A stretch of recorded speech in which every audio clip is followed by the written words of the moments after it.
Unang araw ng transport strike ng Grupong Manibela para iprotestang anilay hindi makatuwirang sistema para sa mga tsuper at operator. May unang balita live si Alan Gatus ng Super Radio DCWB. Alan.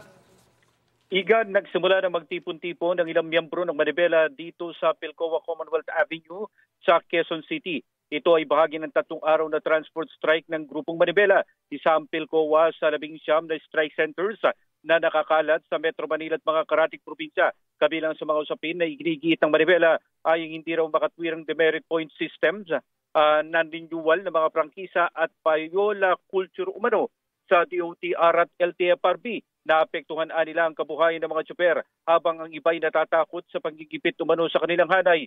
Sa mga oras na ito, unti-unting dumarating ang mga miyembro ng Manibela.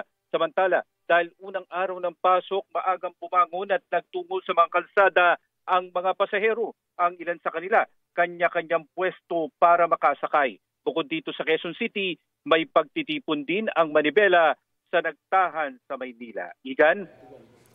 Maraming salamat, Alan Gatos ng Super Radio DCWB.